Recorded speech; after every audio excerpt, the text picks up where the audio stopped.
C'est vrai que l'épreuve, on peut la vivre dans plusieurs domaines de la vie, bien sûr. Et personnellement, je suis passée par un chemin pas très facile et j'aime partager avec les autres, pas seulement les femmes, les hommes aussi, mais comme nous sommes dans Parole de femmes, les femmes, j'aime partager cette expérience parce que vous savez, des fois quand on passe par les difficultés, on pense qu'on est seul et puis on souffre de ce qu'on vit et quelque part, on a besoin d'être encouragé. Il y a beaucoup de femmes qui n'espèrent plus rien, qui n'attendent plus rien. Mais on a besoin d'être encouragé. Et quand vous rencontrez une personne qui est passée presque par ce par quoi vous passez, ben vous vous dites, ah, si elle a tenu, c'est que je peux aussi tenir. C'est ainsi que je le partage avec les autres personnes et j'avoue que plusieurs sont encouragés. J'ai 28 ans de mariage, je venais de fêter mes 28 ans de mariage. Félicitations. Le mois passé et j'ai ma fille, j'ai une fille qui a 12 ans aujourd'hui. Alors, vous pouvez comprendre qu'entre les 28 ans et les 12 ans de ma fille, c'est qu'il y a eu comme 15 ans d'attente. Alors, 15 ans d'attente, oui, c'est déjà une chose, mais 15 ans d'attente en tant qu'enfant de Dieu, ça mène beaucoup de questionnements en soi-même, mais aussi autour de soi. Ouais. Mais en plus, comme serviteur de Dieu, c'est un peu comme, oui, mais vous servez le Seigneur. Si Dieu peut commencer par quelqu'un, ben, il peut commencer par vous pour que vous soyez un modèle pour les autres. Alors, c'est ainsi que c'est pas très facile, mais Dieu donne toujours la victoire et c'est ça la bonne nouvelle. Il faut dire quand même que c'était long parce que, vous voyez, aujourd'hui, je vois plus cela quand je vois, par exemple, les gens de ma génération, ceux avec qui on s'est mariés la même époque, qui ont des enfants qui ont aujourd'hui 25 ans, qui finissent l'université. La mienne, elle vient de commencer l'école secondaire. C'est là, personnellement, quand je suis juste moi, ma fille, mon mari, dans notre milieu, ça va, ça passe.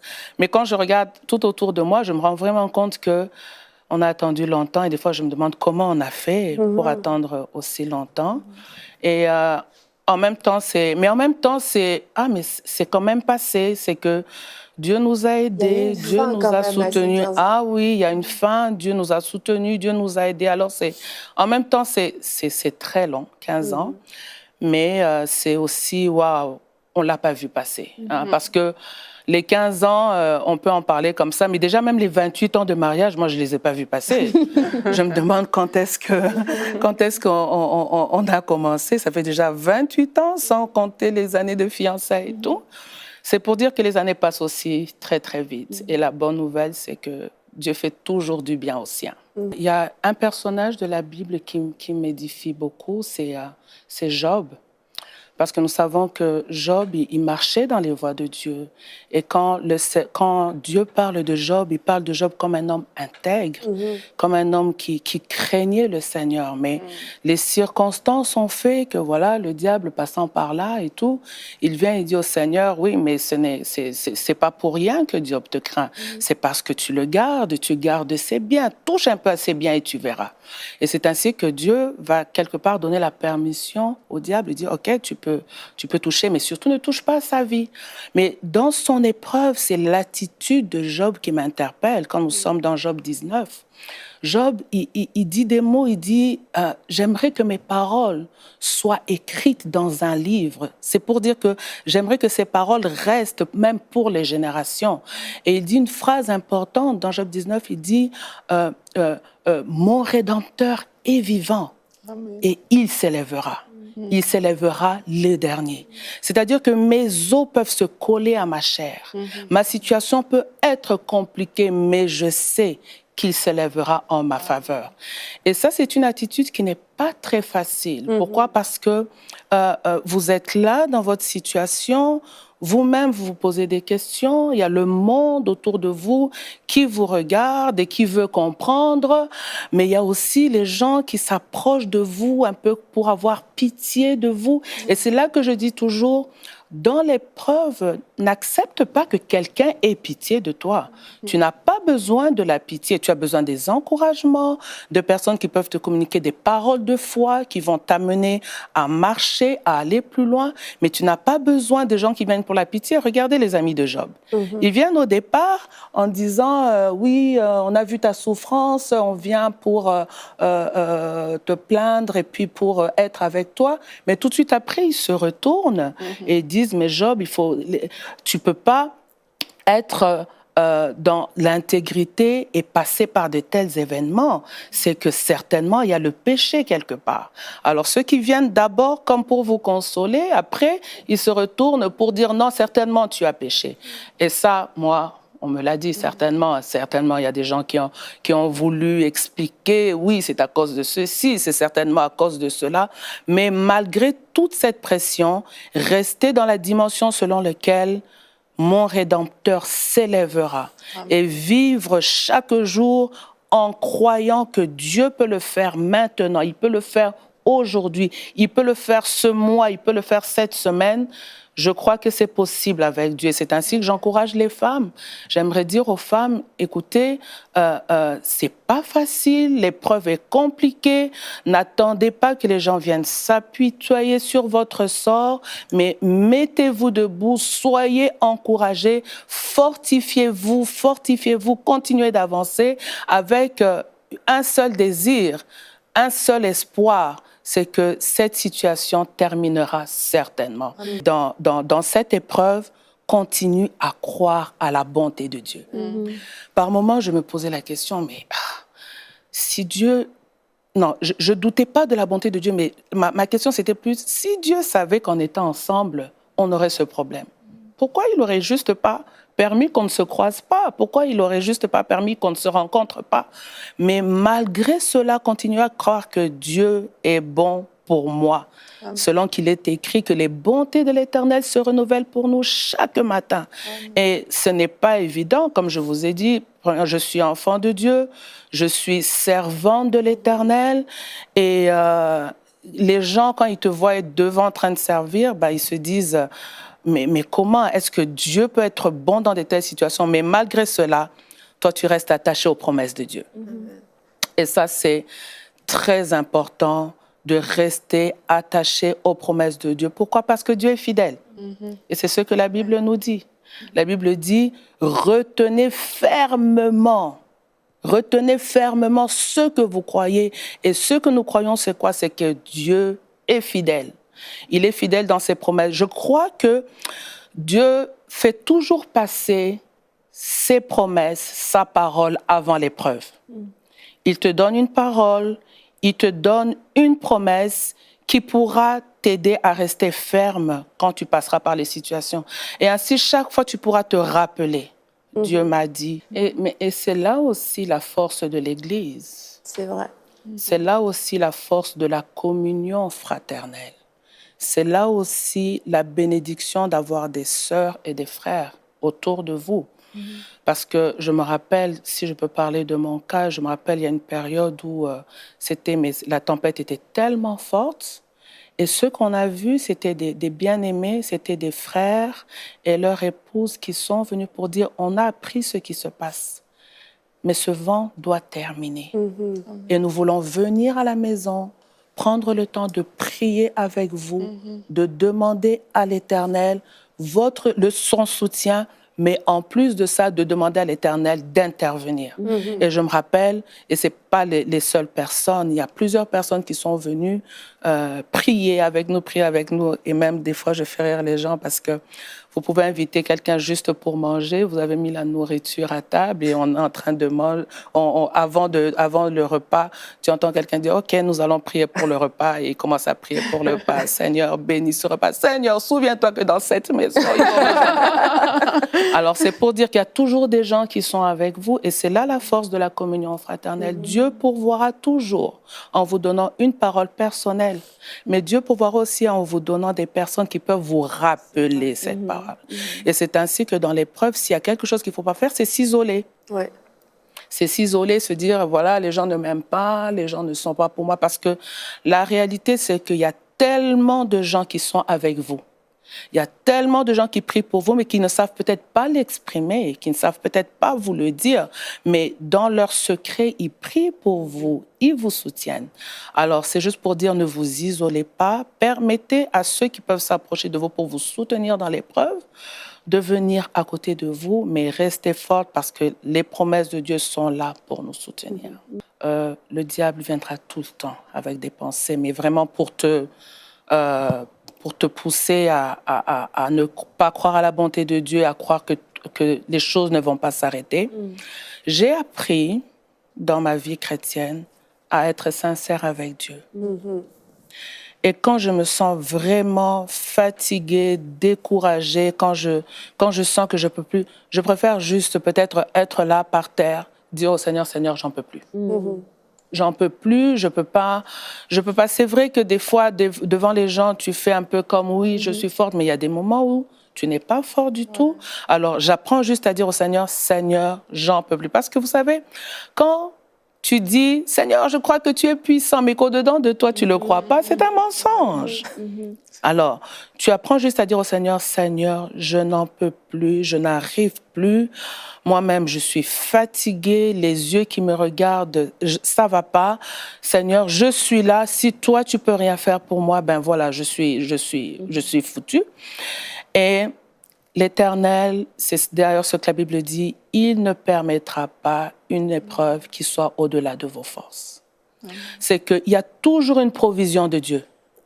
Il y a toujours une provision de Dieu qui vient vous fortifier. C'est à ce moment-là que peut-être, parce que, OK, tu es là, tu n'en peux plus, mais ça ne veut pas dire non plus que, voilà, tout va s'arrêter. C'est là que tu peux mettre juste une cassette, ou bien, je ne sais pas, une vidéo d'un message que tu as entendu des jours, des mois avant, et tu la repasses dans ton cœur. Mais le Seigneur te donnera toujours une voie. Il ne te permettra pas que tu sois éprouvé au-delà de tes forces, et il te donne toujours les moyens de sortir de l'épreuve. Et les moyens de sortir de l'épreuve, c'est lui qui les connaît, et il va te les proposer, et tu seras toujours encouragé. Parce que le Seigneur sait que tu dois continuer la marche. La louange m'a beaucoup bénie parce que quand je parle louange, je parle de la grandeur de Dieu, je parle de ce qu'il a déjà fait, de grand, de puissant, et pas seulement dans ma vie, autour de moi. On peut bien voir la grandeur de Dieu, on peut voir la manifestation de sa bonté auprès des hommes et dans ma vie aussi de toute façon, mais ce qu'il a déjà fait, ce qu'il fait. Et louer Dieu, c'est aussi par rapport à ce qu'il va faire. Comme on est en train de parler de l'épreuve n'est pas ma situation permanente. L'épreuve, c'est une situation par laquelle je suis en train de passer, mais je peux déjà louer Dieu pour ce qui va arriver. Et la Bible me dit que notre Dieu est digne de louange. Et il est digne de louange en tout temps, en toutes circonstances. C'est ainsi que louer Dieu, au fait, ça doit être notre vie.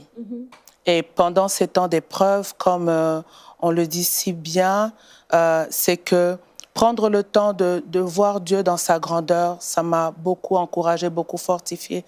Parce que vous êtes tellement fatigué par la situation, par les questions, par le regard des autres, vous vous posez la question, mais qu'est-ce que vous n'avez pas fait hier que vous pourrez faire aujourd'hui pour que la situation change? Mais directement, vous passez dans ces moments-là et vous sentez la force venir au-devant de vous. En fait, Dieu vient et vous accompagne dans cette situation et vous êtes vraiment fortifié. La définition de la grandeur de Dieu ne se fait pas par rapport à ta situation. Ça, c'est vrai. Parce que sinon, ce serait aujourd'hui, il est grand et puis le jour d'après, il redevient petit. Non. Il est grand en tout temps, en toutes circonstances. Il est digne de louange, il est le Dieu au-dessus de tous les dieux. Mais quelque part, je crois aussi que ça doit être une vie, en fait. Ça doit être une vie. Et quand c'est une vie que vous entretenez au jour le jour, je ne veux pas dire que ça devient plus facile de louer, mais vous êtes déjà disposé à la louange. Vous êtes disposé à lui rendre la grandeur et la toute-puissance qu'il mérite. Et là, je pense que c'est possible. Oui. Dans le cas de cet homme Job, au fait, tout ce que le diable cherchait, c'était la rébellion dans la vie de Job. Et il l'a cherché, mais il ne l'a pas eu. Alors, dans nos vies aussi, il la cherche, mais il ne l'aura pas. Parce que nous avons compris que Dieu est Dieu et il mérite l'adoration, la louange en toutes circonstances. Et même quand je loue Dieu, ça c'est quand même un aspect pour lequel je prie, parce que des fois j'ai entendu par exemple des gens dire oui, quand on loue Dieu, les chaînes tombent, alors je veux le louer pour que les chaînes tombent. Non, je le loue parce qu'il mérite d'être loué et lui, il sait ce qu'il fera en retour dans ma vie. Alors c'est pour dire, il y a tellement de choses que Dieu a fait dans nos vies pour lesquelles nous pouvons le louer. Mais le problème c'est que l'ennemi veut que nous nous concentrions sur cette situation-là. Alors, dès que tu commences à louer Dieu, alors la pensée te revient, mais Dieu est tellement grand, qu'est-ce que ça lui coûte de te donner un enfant? Non, c'est pas qu'il n'est pas capable de le faire, mais il sait ce qu'il est en train de faire. Alors, je crois que c'est cela, et c'est vraiment une grande victoire de pouvoir louer Dieu quand on passe par les difficultés. Et il y a vraiment la confusion dans le camp de l'ennemi. Il est juste comme, c'est pas vrai, dans cette situation, elle peut encore louer. Et c'est vraiment à cela, à ce que j'encourage les enfants de Dieu. C'est ce à quoi j'encourage les femmes. Louons le Seigneur parce qu'il le mérite. Et je peux encore comprendre ce témoignage quand tu es fracturé, tu peux pas aller à l'église, tu peux être dans cette atmosphère-là avec les enfants de Dieu. Et parce qu'on en a tellement besoin, mais que c'est beau que Dieu vienne là où tu es, dans ta maison. Et la Bible dit, il siège au milieu de la louange de son peuple. Quand il vient siéger, c'est pas qu'il prend un fauteuil, il se met là, voilà, je siège. Non, il siège, il vient décider des situations de nos vies. Ainsi, louer Dieu, au fait, c'est ce qu'il attend de nous en toutes circonstances. Louer Dieu dans la grande abondance, mais louer Dieu aussi dans les difficultés. Mais aussi, vous savez, dans ma position à moi, en tant que pasteur, servant de Dieu, vous ne savez pas combien de personnes aussi vous encouragez. Je me rappelle, quand j'ai eu ma fille, il y a une jeune dame de l'église qui est venue à la maison pour me voir et pour se réjouir avec moi. Et alors, elle me dit, mais maman Hélène, tu sais pas combien chaque fois que je venais à l'église, j'avais des problèmes, j'avais vraiment pas envie de louer, j'avais vraiment envie de rien faire. Mais quand je te voyais là, là où tu es, en train de louer Dieu, au-dedans de moi, je me dis, les problèmes que j'ai ne peuvent même pas égaler à ses problèmes à elle. Mais dans cette situation, elle peut encore lever la voix, élever Dieu, c'est que moi aussi je dois le faire. Alors elle dit, j'arrive fatiguée, je te regarde, c'est-à-dire que nos vies sont ainsi un message quelque part. Et j'arrive, je suis fatiguée, mais je te regarde, je trouve la force au-dedans de moi. Alors ici, j'aimerais dire, c'est pas que tu fais les apparences de forte pour fortifier les autres, mais que tu sois réellement fortifié en toi-même et que tu communiques cette vie aux gens qui sont à côté de toi, parce que la Bible dit nous sommes environnés par de nombreux témoins et qui peuvent être encouragés par notre style de vie. Je crois qu'il est possible de louer Dieu, mais sincèrement et de tout son cœur, malgré les situations difficiles, et c'est vraiment une expérience à faire et c'est une expérience qui bénit au fait. Je peux me rappeler des temps que j'ai passés avec le Seigneur où, voilà, tu es juste là avec Dieu. C'est sûr qu'à un moment, peut-être, tu peux poser des questions au Seigneur, mais après, le Saint-Esprit travaillant au-dedans de toi, il t'amène dans ce temps de louange-là.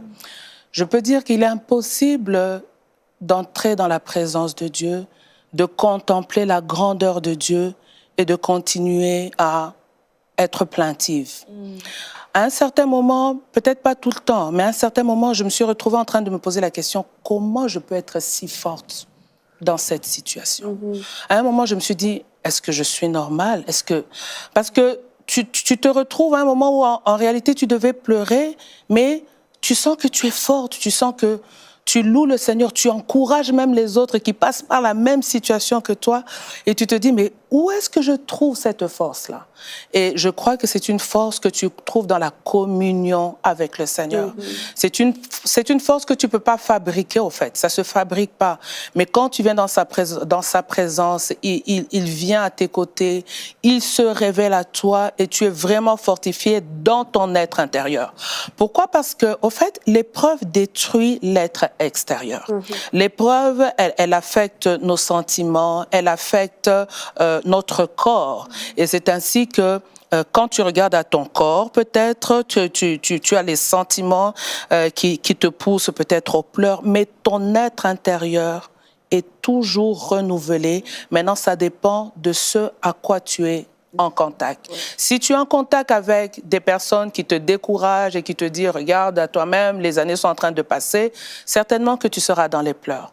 Mais quand bien même ton être extérieur voilà quoi, il est en train de se détruire, mais quand au-dedans de toi, tu es dans la présence de Dieu, tu sens la paix de Dieu, tu sens cette parole du Seigneur qui te dit « Je suis avec toi, je ne t'abandonnerai pas, je travaillerai en ta faveur », tu sors dans la joie. Et les gens se disent, mais elle n'a pas compris qu'elle n'a pas encore d'enfant. Je le sais, mais je ne peux pas juste fier ma vie à ce fait de ne pas avoir les enfants. Alors, ici, mon invitation aux bien-aimés, c'est plus permettez à ce que votre être intérieur soit fortifié. Et cela, c'est dans votre communion avec le Seigneur. Passer le temps, tu ne peux pas être dans les situations difficiles, dans l'épreuve, passer tes journées dans les malls, passer tes journées à regarder, je sais quoi, c'est pas mauvais, tu peux regarder la télé et tout, mais à un moment, tu as besoin d'être en contact avec ce qui va te fortifier. Et c'est ce qui va te permettre d'être forte, même dans les difficultés. C'est ce qui va te permettre de parler aux autres, de les encourager. Ils se disent, mais elle passe par la même situation que moi. Oui, nous avons la même situation, mais nous pouvons réagir différemment à cause de ce que nous recevons. Et ce que je reçois, qui peut me fortifier ainsi, je ne peux pas le recevoir d'un homme, je le reçois de Dieu. Et là, c'est dans les temps que je passe avec le Seigneur, dans sa présence. Passant par des moments difficiles, à un certain moment, la question que l'on te pose, mais aussi la question que tu te poses, c'est celle de savoir, mais comment est-ce que je peux servir un Dieu si grand qui me laisse dans cette situation ? Et je me rappelle, il y a beaucoup d'années en arrière, une fois j'étais avec une sœur, une bien-aimée qui passait par les mêmes difficultés, qui est aussi servante de Dieu. À un moment, elle me l'a dit tout simplement, elle m'a dit, écoute, moi j'arrête de servir, je vais chercher ma bénédiction. Moi j'ai dit, mais écoute, tu ne peux pas chercher ta bénédiction sans adorer le Dieu qui te bénit. Alors, mais si nous comprenons le service comme une adoration que l'on rend au Seigneur, il est possible de servir, mais j'avoue encore que ce n'est pas facile. C'est pas facile de servir un Dieu grand et un Dieu puissant quand dans notre propre vie, on a des difficultés. Mais je crois personnellement que tout dépend de ce qu'on entend par servir. La bonne définition que je me donne, moi, du service, je la trouve dans la parole de Dieu, dans le livre d'Exode, au chapitre 8. Lorsque Dieu envoie Moïse pour libérer le peuple, il dit, va dire à Pharaon de laisser aller mon peuple afin qu'il me serve. Et quand nous comprenons le service dans cette pensée-là, c'est une adoration que l'on rend au Seigneur. Alors, je ne veux pas voir le service dans l'angle de, voilà, une corvée. Je ne veux pas voir le service dans l'angle de, comme je sers pour un salaire, je sers un roi, je sers, non. Je veux voir le service comme une adoration que je rends au Seigneur. Et quand je vais dans cette dimension-là, il est encore possible de servir. J'aime souvent ce que mon mari, le pasteur Dominique, dit. Il dit que la première fois que le Seigneur lui a demandé de parler sur la prospérité, lui-même, il se voyait comme représentant de la pauvreté sur la terre. Parce qu'il était, mais il était vraiment dans des situations très, très difficiles, financièrement, on va dire. Alors il dit au Seigneur, mais Seigneur, je ne peux pas aller parler de la prospérité, parce que les gens vont me dire, mais pourquoi Dieu ne commence pas par toi? Et Dieu lui a dit ceci. Tu ne parles pas de la prospérité parce que tu as les moyens, mais tu parles de la prospérité parce que c'est la parole de Dieu. Et la parole de Dieu, elle est vraie, pas parce que tu l'as vécue, mais parce que c'est sa parole. Alors, dans le même sens, c'est ainsi que je peux continuer à servir. Pendant le temps où je n'avais pas d'enfant, vous ne savez pas combien de fois j'ai enseigné sur Anne. Anne, cette femme qui était dans le temple en train de... Alors, certainement, les gens qui me regardent disent, mais cette femme, elle n'a pas compris que c'est elle, la première Anne, qui doit aller chercher Dieu. Mais je parle de la puissance de Dieu, je parle de la grandeur de Dieu, pas parce que, par rapport à ce que moi je vis, mais parce que c'est sa parole. Et c'est... personnellement, ce qui m'a aidé, parce que je suis plus dans la prédication, dans les enseignements, ce qui m'a aidé à continuer à parler de la puissance de Dieu, c'est parce que je crois à la parole de Dieu. Que je l'ai vécu ou pas, la parole de Dieu est vraie. Et autour de moi, il y a tellement de témoignages de la fidélité de Dieu que je ne peux pas m'empêcher de parler de la puissance de Dieu. Je me rappelle un jour, il y avait un service et puis il fallait qu'on prie pour les gens, pour les malades et les cas qui étaient à l'église.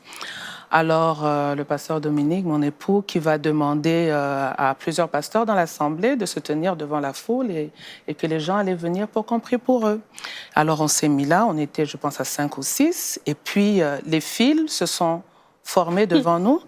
Mais je me rends compte que devant moi, je vois de tous les côtés, les gens avancent, mais devant moi, les gens n'arrivent pas. C'est un peu comme pour dire, qu'est-ce qu'elle va me donner? On ne donne que ce qu'on a, mais ce que j'ai, c'est pas mon témoignage. Ce que j'ai, c'est la parole de Dieu. Ce qui est sur moi, c'est l'onction de Dieu qui peut te bénir. Alors, vous savez, quand vous avez une expérience comme ça, où vous voulez prier pour les gens et personne ne vient pour la prière, ben, tu te dis, ben, je ne le referai plus. Mais je peux quand même me rappeler qu'un jour, on était dans une réunion de femmes et je vois une dame qui vient, je veux que tu pries pour moi. Alors je dis, tu veux que je prie pour toi? Et c'est quoi? Elle dit, ben, j'ai pas d'enfant, je suis allée chez le médecin et il m'a dit que mes ovaires ne fournissent pas d'ovules, quelque chose comme ça. Elle m'a raconté tout son problème. Et alors, au-dedans de moi, avec déjà toutes ces expériences-là, je me dis, mais cette femme n'a pas compris que je ne suis pas la bonne personne. Mais après, je me dis, elle est venue vers moi. Ce que j'aimerais dire aux servantes, c'est que dans ta difficulté, dans ton épreuve, il y a encore des gens qui croient en toi. Il y a encore des gens qui croient dans ton ministère. Alors, n'arrête pas d'être une bénédiction pour les autres à cause de ce que tu vis, alors que plusieurs personnes pourraient être bénies. Bref, j'ai prié pour cette dame en mettant ma main. J'ai dit, Seigneur, il n'y a que toi qui peux faire quelque chose. Je crois que tu peux le faire. Oui, moi, j'attends, mais elle aussi, elle attend. Laisse que cette femme soit un témoignage pour notre ministère. Alors, elle me disait, c'est un peu la tradition en Afrique de nommer les enfants selon les parents, dans la famille et tout. Mais elle me dit, eh ben, j'aimerais te dire que j'aurai certainement un enfant. Si c'est une fille, je l'appelle Hélène. Si c'est un garçon, je l'appelle Dominique. Alors, vous vous imaginez, elle a eu un garçon. Elle a appelé Dominique.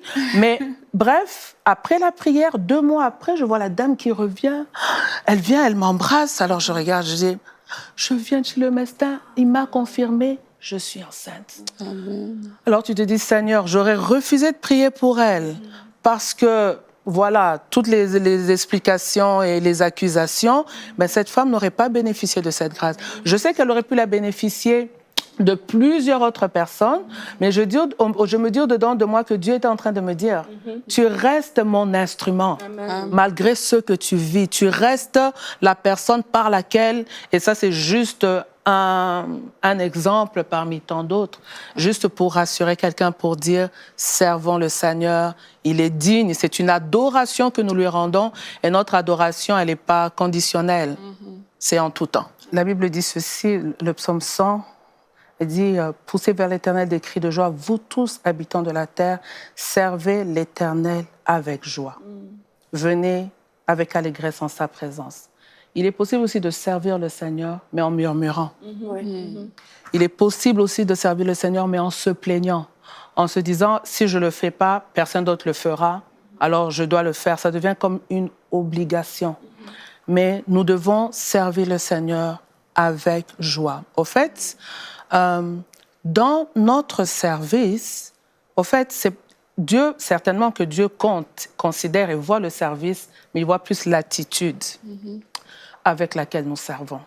Et il y a aussi des gens qui se disent, oui, mais je sers le Seigneur, ça fait des années, mais Dieu ne fait rien dans ma vie. Mais si tu le sers, toujours en te plaignant, toujours en te demandant, oui, mais quand est-ce que tu vas agir? Et puis, en te disant, ouais, mais si j'y vais pas, le pasteur va m'appeler pour me demander comment ça se fait qu'il m'a pas vu à la chorale, comment ça se fait qu'il m'a pas vu à l'intercession. Alors, pour éviter l'appel du pasteur, je viens servir. Non.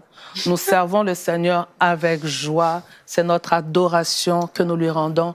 Et il le mérite réellement. Je peux encore me rappeler d'une fois où je préparais une réunion et non, mais j'étais comme, je me disais, Seigneur, je vais encore parler à ces femmes et puis je vais encore prier pour elles et je vais encore demander, mais alors que j'étais comme découragée. Mais le Seigneur est bon. Tu entends dedans de toi une voix qui te dit, espérant contre toute espérance.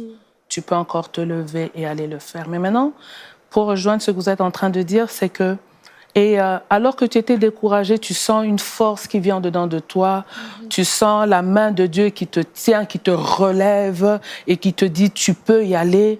Et tu y vas, voilà, tu es là, tu dis, Seigneur, si toi, tu ne peux pas me fortifier, ça sera tout simplement impossible.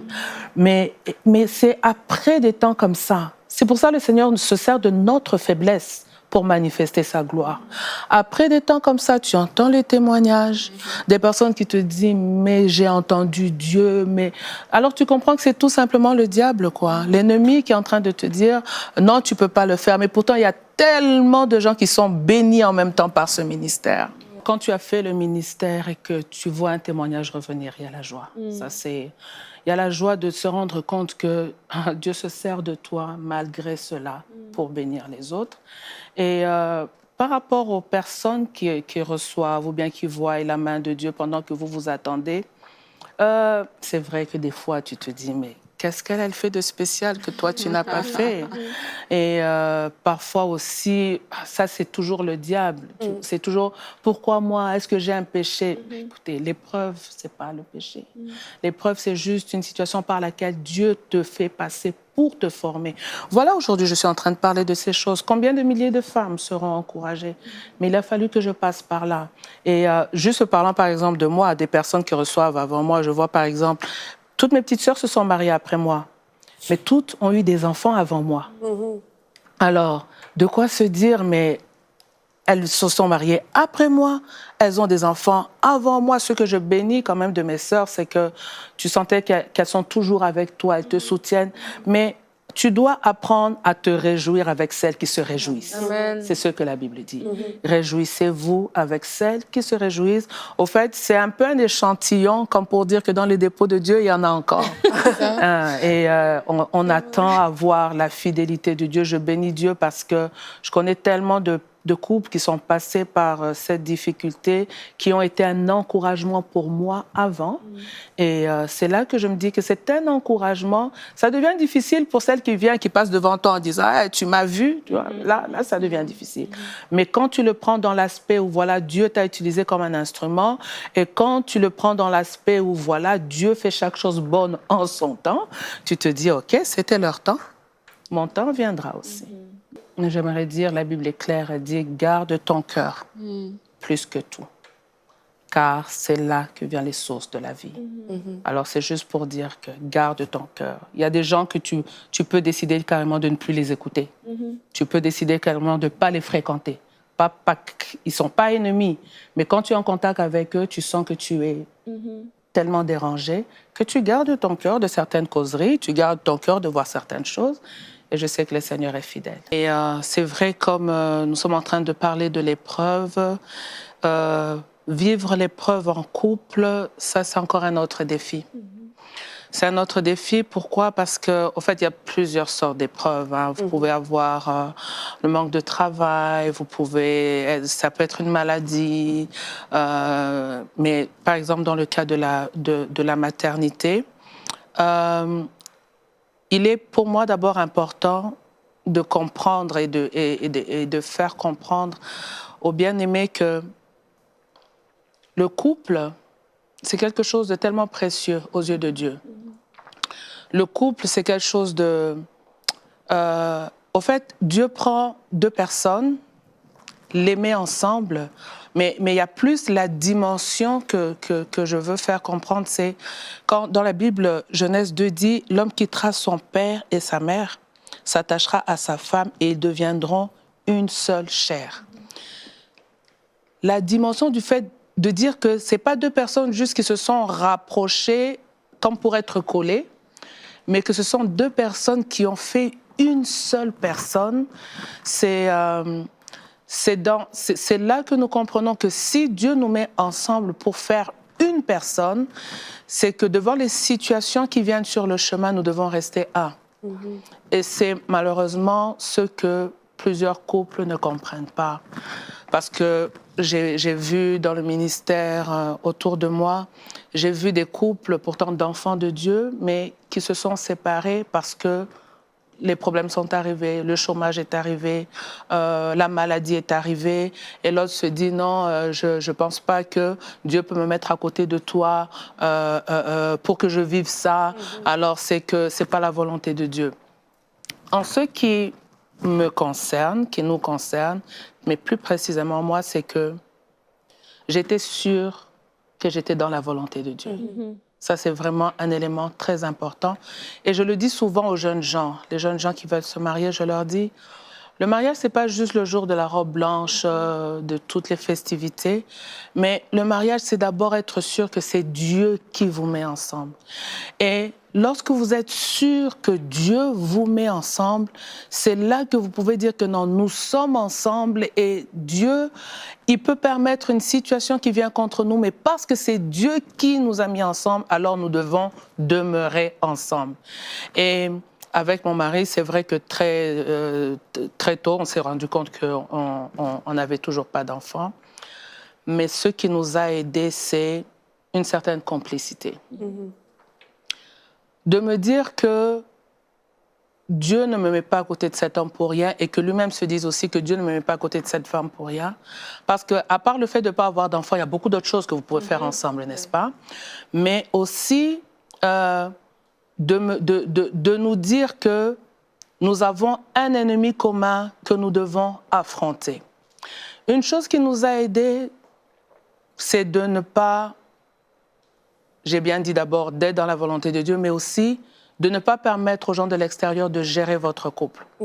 Parce que ça, c'est souvent un gros problème. Quand les gens de l'extérieur se rendent compte qu'ils ont la possibilité d'entrer et de dire ce qu'ils veulent dire, là, ça devient vraiment, vraiment difficile. Je me rappelle, par exemple, mon mari me l'a dit, mais après plusieurs années, mais il y a un bien-aimé, pourtant un homme de Dieu, qui est venu, qui lui dit oui, vous savez, si vous n'avez pas d'enfant et tout ça, parce que vous n'étiez pas dans la volonté de Dieu, Hélène, c'est pas la femme de ta vie, patati, tu l'as peut-être aimée pour telle autre chose, tu l'as suivie pour ça et ça, mais c'était pas ça. Alors lui, au-dedans de lui, dit, si tu savais ce que Dieu m'avait dit, tu ne m'apporterais pas de tels propos. Et ça, bien sûr, il me l'a dit après, parce qu'il fallait garder mon cœur, il ne fallait pas m'exposer devant des personnes comme ça. Mais de mon côté aussi, quelqu'un qui pouvait te raconter une histoire, je me rappelle encore un frère qui vient, qui me dit « Oh, ben tu sais, il faut bien voir, regarder, est-ce que c'est vraiment Dieu qui vous a mis ensemble ?» Mais c'était tellement clair, je ne peux pas vous donner tous les détails des événements qui ont fait que nous soyons ensemble. Et c'est là que lui, il était sûr que c'était Dieu. Moi, j'étais sûre que c'était Dieu et nous étions ensemble sûrs que nous devions tout simplement rester ensemble pour faire face. Alors, les gens qui viennent vous parler, vous pouvez les écouter. Dans tout ce que les gens disent, il n'y a pas toujours des faussetés, mais à partir du moment où vous sentez que ce n'est pas ça, ben vous rejetez. Je bénis Dieu. Au niveau de nos familles, en tout cas, j'ai jamais vu ni mes beaux-frères, ni ma belle-mère venir me poser une question. Oui, mais comment ça se fait? De son côté aussi, en tout cas, personne de ma famille a fait la même chose, mais nous étions tellement, tellement collés, liés.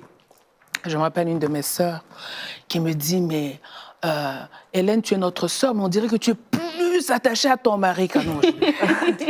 Oui. Tu es notre sœur, mais on dirait que tu es plus attachée à ton mari qu'à nous. Moi, j'ai dit, écoute, il faut faire la différence.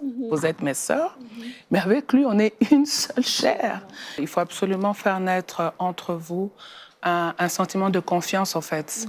Dans le sens où, parce que avec le ministère, on gère aussi beaucoup de couples.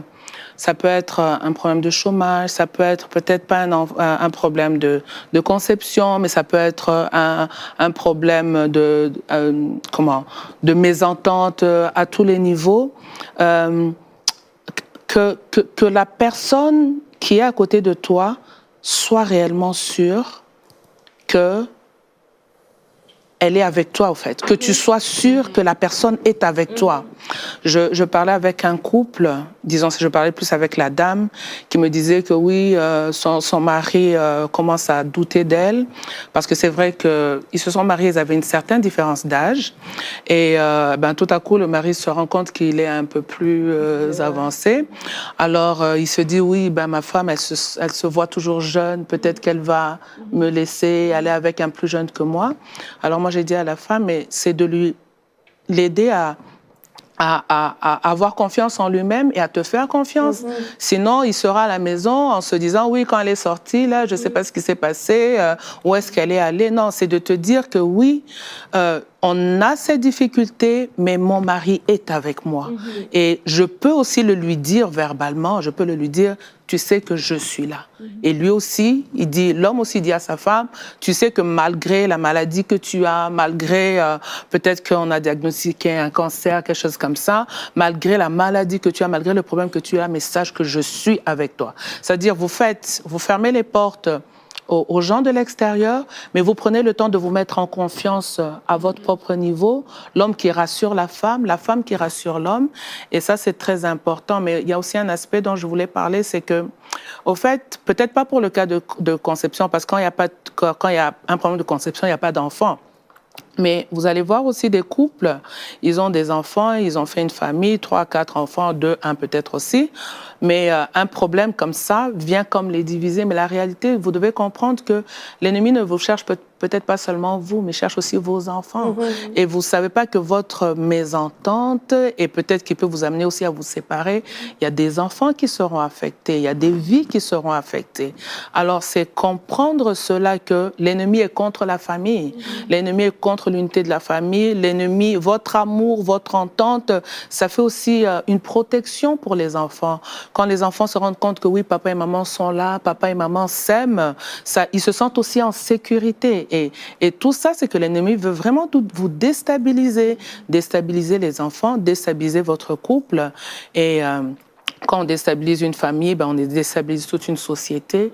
Et je crois qu'il y a ça. Alors, il y a ça. Vous vous mettez en confiance et vous comprenez que non, plus loin que nous, l'ennemi cherche quelque chose d'autre. Et que par moments, tu te demandes, mais avec ce que je vis, comment je peux être aussi forte? Et tu comprends qu'il n'y a que Dieu qui peut te donner cette force-là. C'est que ton être intérieur est tellement... le Seigneur est en train de faire un travail qui te fortifie. Et on a continué vraiment à vivre, on a continué à faire des choses ensemble. Et c'est vrai qu'à côté, ça pouvait être, oui, mais regarde, ils font ça, ils pensent pas... Moi, je dis, mais écoutez, le fait d'y penser, on ne va pas prendre un micro pour le crier. Écoutez, on est en train de penser, on est en train de penser maintenant qu'on n'a pas d'enfants. Non, on en parle, on prie pour ça, mais c'est vrai qu'on s'est beaucoup mis ensemble prier pour ça. Prier pour ça, se tenir la main dans la main, prier pour ça, prier pour ça, prier pour ça. Prier pour ça, surtout quand vous êtes dans les périodes fertiles, là, vous priez vraiment, Seigneur, Seigneur. Alors, je me rappelle même une fois, je faisais une réunion avec les femmes. Alors, j'insistais le fait de prier ensemble avant d'avoir vos temps d'intimité et tout. Alors, il y a une femme qui dit, mais non, on n'a pas le temps de prier ensemble. Alors, c'est après que je me suis rendu compte que, ça, c'était ma réalité par rapport à ce que je vis. C'est que par rapport à ce que je vis, j'ai compris qu'il faut vraiment prier ensemble. Peut-être que les autres ne trouvent pas que c'est utile pour eux, mais je crois que c'est ça. Et malheureusement, j'ai vu plusieurs couples se défaire, mais quand ils étaient à la porte. Ça, c'est ce que j'ai beaucoup vu. Des gens qui se défendent, mais vraiment, ils sont à la porte. Et c'est que dans 1 mois, dans 2 mois, Tu peux entendre même qu'une femme, après plusieurs années, elle est restée là, mais quand elle part avec une grossesse. Vous comprenez? Et c'est pour faire comprendre que c'est quand tu es vraiment comme fatigué que la main de l'Éternel est là pour te fortifier et surtout n'abandonne pas, n'abandonne pas, n'abandonne pas, parce que certainement tu es juste au bout. Quelques pas en plus et le miracle est accompli. Mais sinon, ce que je voulais aussi dire, c'est, vous savez, dans une situation, il faut toujours aussi des fois se mettre à la place de l'autre. OK, nous sommes dans cette situation où il n'a pas de travail. Il est en train de chercher. Ce n'est pas juste le monsieur qui dort et qui ne travaille pas. Il est en train de chercher, il ne trouve pas. Maintenant, tu te poses la question, si j'étais à sa place et que j'étais en train aussi de chercher du travail que je ne trouverais pas, quelle attitude j'accepterais de lui? Et quand tu te mets à la place de l'autre, là, tu peux mieux réagir envers la personne. Et je crois que c'est plutôt ça, ne pas juste voir son intérêt. Voilà, je suis blessée, voilà, maintenant on se moque de moi, voilà, les gens sont en train de parler. Mais juste de dire, mais lui, au fait, il veut aussi avoir cet enfant. Il veut aussi avoir ce travail. Il veut aussi être guéri de cette maladie. Si ça ne dépendait que de lui, ben, tout serait comme réglé aujourd'hui. Mais si j'étais à sa place. Et c'est là que ça vous aide plus à comprendre la personne, à le soutenir, à prier. Et la victoire est au rendez-vous. Ouais, une célébration à deux. Mon mari, c'est quelqu'un qui est assez calme. Par rapport à moi, j'étais comme en larmes, j'étais comme, Seigneur, c'est vrai. Les premières minutes, je tenais mon ventre. C'est sûr que j'y ai cru le jour où j'ai fait la première échographie. Lui, j'arrive, je lui dis, regarde, je viens de chez le gynéco, il m'a donné les résultats, regarde. Il me regarde juste pour dire, Dieu est fidèle. Dieu est fidèle et... je pense que j'ai vu mon mari pleurer 2 fois dans sa vie. Il a pleuré le jour de la mort de son père et le jour de la naissance de sa fille. Tellement c'était comme, waouh, le Seigneur nous a fait du bien, mais à côté de ça aussi, bien sûr, la joie des centaines, de milliers de personnes autour de nous. Il est vrai que quand on a attendu pendant longtemps et que le Seigneur nous fait du bien, ben, il est vrai que on aimerait que le monde le sache. Et le fait que le monde le sache n'est pas mauvais. Il est bon que le monde sache que Dieu vous a fait du bien et dans tout cela. Mais en fait, le plus important, c'est dans tout ce que Dieu fait, la gloire doit lui revenir. Amen. Si dans ce que Dieu fait, vous le prenez maintenant, vous le mettez sur sur vos épaules pour dire, voilà, vous étiez moqué de moi, regardez ce que Dieu a fait et tout, là, vous n'avez pas compris. Et je pense que l'Éternel lui-même n'est pas d'accord avec vous. Pour bien comprendre cela, j'aime le personnage de la Bible, j'aime cette dame du nom de Anne. Anne, elle allait dans le temple pour prier. Mais il y a quelque chose dans la vie de Anne qui m'interpelle, c'est que lorsque Anne demande au Seigneur de la visiter, elle va lui dire ceci. Si tu bénis ta servante et que tu lui donnes un fils, je reviendrai avec ce fils dans ta maison pour le servir. Et là, nous sommes dans le livre de 1 Samuel, le chapitre 1er. À partir du verset 24, vous allez vous rendre compte. Écoutez, pendant des années, Sarah va la mortifier. Pendant des années, elle a pleuré. C'était une occasion pour se dire, quand moi j'ai mon enfant, je vais aller dans toutes les rues de la ville pour qu'on voie que, voilà, j'ai moi aussi eu un enfant. Mais elle a dit, je reviendrai avec cet enfant dans le temple.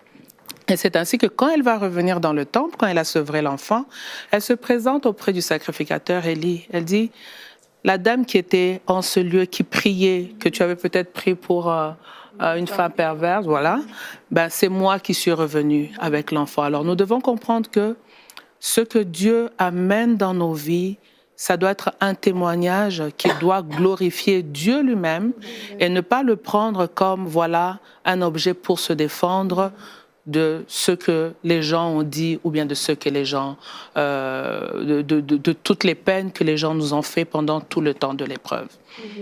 Alors je me rappelle encore, quand j'avais même pas encore ma fille, j'étais enceinte. Alors je sais plus c'était qui, mais il y a une dame qui vient qui me dit, tu vois, tu es enceinte. faut pas porter des habits genre larges là pour cacher la grossesse. Faut bien porter des choses bien cintrées là, juste corps. Comme ça, les gens voient que tu es enceinte. Moi, j'ai dit, écoute, de toute façon, la grossesse, elle rentre jamais en arrière. Elle ira toujours en avant. C'est qu'un jour ou l'autre, les gens le verront. Mais vous savez, même quand le Seigneur vous a fait du bien et vous êtes enceinte et les gens le voient, s'il y a quelqu'un qui veut vous faire du mal, il le fera encore. Tu entendras quelqu'un qui va dire, oui, tomber enceinte, c'est une chose, mais accoucher, c'est une autre chose. Ou alors, tu entendras peut-être quelqu'un... C'est pas trop gentil, mais le genre, on ne sait pas si c'est une grossesse, peut-être qu'elle a juste mis des habits, elle a juste fait gonfler son ventre. Alors, devant tout ça, une personne qui n'est pas, il se dit juste, j'ai mon enfant, je vais me venger. Mais alors, après quelques temps, quand la grossesse avait bien poussé, je me rappelle un jour, je me retrouve dans un supermarché, on est à Kinshasa, et alors je vois de loin une dame qui a même quitté l'église à une époque, et qui, bien sûr, avait beaucoup parlé, raconté des histoires. Alors je la vois de loin. J'ai dit, c'est aujourd'hui l'occasion que je me rapproche d'elle pour qu'elle voie que moi aussi. Mais au-dedans de toi, tu entends une voix, et ça, c'est le Saint-Esprit, qui te dit, mais c'est pas pour ça que Dieu t'a donné l'enfant. C'est pas pour que tu puisses... Si ce que Dieu fait dans ta vie t'amène à faire fermer la bouche des gens, tu n'as rien compris. Alors, c'est un peu ça ce que j'explique aux gens, parce que c'est vrai que les gens cherchent, mais quand ils l'ont trouvé, ils n'ont pas l'attitude qui peut les aider à maintenir. Parce que avoir, c'est une chose, mais garder, faire grandir. Aujourd'hui, ma fille, elle aura 12 ans. Je me rends compte que c'est une autre paire de manches l'éducation. C'est qu'il n'y a pas juste le fait de mettre au monde. Alors, je crois que c'est ça. Et je crois que la vengeance, c'est pas vraiment la bonne attitude. La Bible est claire. Dieu dit à moi. La vengeance. S'il y a quelqu'un qui peut se venger du mal qu'on t'a fait, c'est l'Éternel. Et je dis toujours aux femmes, vous savez, quand les gens vous critiquent ou parlent de vous par rapport à une situation que vous vivez, au fait, les promesses que vous avez, c'est vous qui les avez. Eux ne les ont pas. Et ce que les gens disent, ils disent ce qu'ils voient. C'est-à-dire que si tu n'as pas d'enfant et que les gens n'en parlent pas, quelque part, c'est pas normal du tout, parce qu'ils voient quelque chose dont ils ne parlent pas. Alors, je pense que c'est à l'encouragement que je donne à mes sœurs, à mes bien-aimés. Oui, ton oncle t'a pas fait beaucoup de bien quand tu vivais chez lui, et puis aujourd'hui, tu as une situation, tu as du travail. Avec l'argent de ton travail, fais-toi la joie de faire un cadeau à ton oncle, mais un bon cadeau. Hein. C'est pas le genre, je vais lui acheter ça pour qu'il voie que moi aussi, non. Faisons le bien. Quand ma fille est née, bien sûr, j'étais pas sur place à Kinshasa, mais comme tout se passait à Kinshasa, le nombre d'appels qu'on a reçus, le nombre déjà dans la commune où est l'église et où les gens nous ont vu commencer le ministère depuis tous ces 28 ans. Les gens connaissent notre histoire. Alors, c'était pratiquement comme, comme une fanfare qui s'est levée, allant d'un coin à l'autre coin. C'était, je sais pas dire c'était des centaines de personnes, mais c'était vraiment comme des foules du genre, waouh, le Seigneur nous a fait du bien, le Seigneur nous a fait du bien. Wow. Mais pas seulement ça, on me dit que le dimanche d'après, dans certaines églises, peut-être des frères, des sœurs avec qui on a prié pendant tout ce temps. C'était comme une action de grâce qu'on rendait dans plusieurs églises. Ah, gloire soit rendue au Seigneur, le Seigneur a fait, gloire soit rendue au Seigneur, le Seigneur a agi. C'est juste pour dire à quelqu'un que souvent on est conscient des gens qui sont contre nous, parce qu'ils font tellement de bruit en fait. Ils font tellement de bruit, ils passent devant vous avec un regard, ils racontent des histoires, mais il y a tellement de gens qui souffrent avec vous, qui prient pour vous, et vous ne savez pas combien ça leur fait beaucoup de joie et beaucoup de bien de voir ce que l'Éternel fait dans votre vie. Alors, si nous pouvions à un certain moment plus considérer ceux qui sont avec nous. Hein? Parce que ceux qui sont avec nous, la Bible dit c'est bien, ceux qui sont avec nous sont bien plus nombreux. Dieu lui-même est avec nous. Hein? Son Fils Jésus-Christ est avec nous, le Saint-Esprit est avec nous, mais il y a aussi tout plein d'hommes et de femmes qui sont avec vous, qui vous soutiennent. Alors ne négligeons pas ces personnes-là pour juste s'attarder sur ceux qui parlent et qui critiquent et qui disent n'importe quoi. Faisant le ministère, je me rends compte que au fait, les épreuves, c'est OK, tu passes par celle-là, Dieu te donne la victoire, et puis il permet encore une autre épreuve. Au fait, quand on voit l'épreuve comme des fois une école de Dieu, où Dieu forme votre caractère, où Dieu, des fois aussi, vous brise, vous amène à supporter des fois des choses qu'en réalité, vous n'auriez pas pu supporter par vous-même. Et vous voyez combien la grâce de Dieu vous soutient dans ces moments-là. Mais je sais par exemple que dans le ministère, des fois on connaît des hauts, des bas, des fois ça marche, des fois ça marche pas. Et il y a un grand défi, ou bien il y a quelque chose qui peut arriver, c'est de, quand ça marche pas, voilà, tu te retires, tu regardes quelqu'un de loin et tu dis, ah, peut-être que lui aussi il n'est pas avec moi, peut-être qu'elle aussi. Et malheureusement, je vais le dire, je suis aussi tombée dans des moments comme ça, où peut-être il y a une difficulté au niveau du ministère, il y a des combats, il y a certaines réalités, et tout à coup, tu te dis, oui, il y a telle personne, ça fait 2 semaines qu'il ne m'a pas appelé, ça fait 1 mois qu'il ne m'a pas appelé, c'est que certainement, il est aussi de ceux qui se moquent de moi. Et du coup, tu te retires alors que les gens sont encore avec toi. Et je me rappelle, il n'y a pas longtemps, j'ai une fille dans la foi qui me fait un message, je pense qu'elle m'a appelé du genre « Oui, mais je t'entends pas ces derniers temps et tout ça, tu es pas là et tout. » Mais la réalité, c'est qu'au-dedans de moi, je me pose aussi des questions sur elle. Mais quand elle m'a parlé, je me suis rendu compte que voilà, tu es en train juste de construire des murs autour de toi. Finalement, tu vas te retrouver toute seule. Et je me suis dit, n'attends pas que les gens viennent vers toi, va vers eux. Va vers eux. Et s'ils te rejettent réellement, ben, tu te rends compte qu'ils t'ont vraiment rejeté, mais tu peux pas juste te retirer en te disant non, on m'aime pas, voilà, ils m'aiment pas, ils veulent pas de moi. Et c'est vraiment des attitudes qui après ça se retourne contre vous en fait. Je pense qu'il faut aller vers les gens. À un certain moment, il faut reconnaître tout simplement que c'est moi qui m'étais trompée. C'est l'exemple que je viens de donner. Je m'étais trompée, la pensée que j'avais sur la personne n'est pas correcte. Eh ben, tu dois payer le prix de repartir vers les gens. Hein? Tu dois payer le prix de repartir vers les gens. C'est pas évident, mais quand c'est un désir du cœur, ben, tu le présentes aussi au Seigneur. Tu demandes au Seigneur, Seigneur, fortifie-moi. Je pense que je m'étais vraiment trompée sur cette personne. C'est pas correct. Et je crois que ben, la personne, quand elle a eu ton choc, peut-être qu'elle va pas te recevoir à la première venue. Mais Dieu faisant les choses, il travaillera avec le temps et quand tu persévères à rétablir votre relation. Mais aussi, j'aimerais parler du fait que, au fait, la réalité, c'est que toutes ces personnes-là peuvent se tenir comme en ennemis. Mais vous n'avez pas le droit d'en faire des ennemis. Et il y a une dimension qui est très importante. Si vous ne voulez pas tomber dans la vengeance, c'est que déjà, connaissant la parole de Dieu, l'orgueil précède la chute. C'est-à-dire que tu t'enorgueillis pour ce que Dieu a fait, ben Dieu se chargera aussi de te montrer que ton attitude n'a pas été correcte. Et la Bible dit, si tu agis bien, tu relèveras le visage. C'est que Dieu est toujours là pour créer des occasions qui permettront que ton visage soit relevé. Mais il y a cette dimension où tu dois pardonner.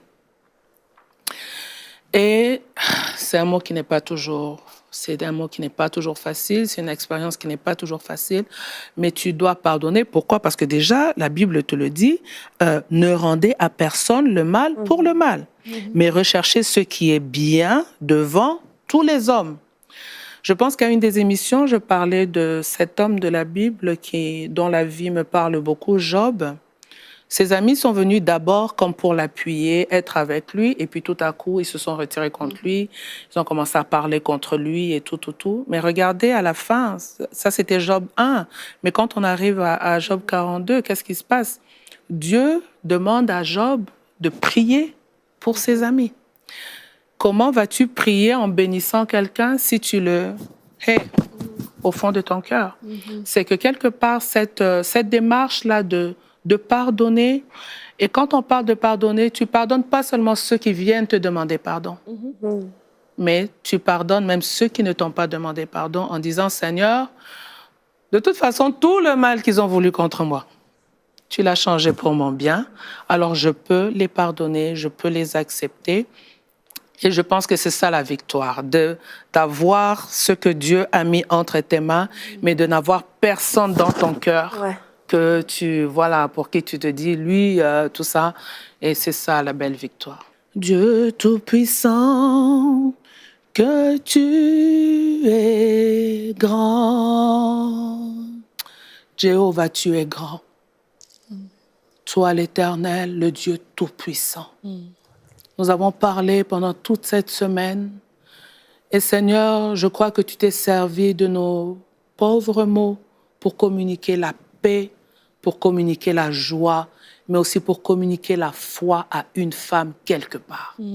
Tu vois, Seigneur, toutes celles qui sont découragées, celles qui étaient déjà en train d'abandonner, je te dis merci. Parce que pendant cette semaine, ça a été une semaine de relèvement, de restauration. Et déjà, je suis en train de prier pour une femme en ce moment. Là où tu es, l'Éternel est en train de te toucher, de te visiter, de faire quelque chose de spécial dans ta vie. En ce moment, que toute la rancune, en ce moment, que tous les sentiments de vengeance perdent leur pouvoir dans ta vie, qu'ils te quittent et que tu sois totalement libéré, libéré de la vengeance, libéré de tout sentiment mauvais qui puisse t'animer et que le Saint-Esprit travaille dans une vie maintenant, que le Saint-Esprit te remplisse de l'amour, que le Saint-Esprit te remplisse de la joie et de la capacité de pardonner. Sois béni au nom de Jésus. Au nom de Jésus.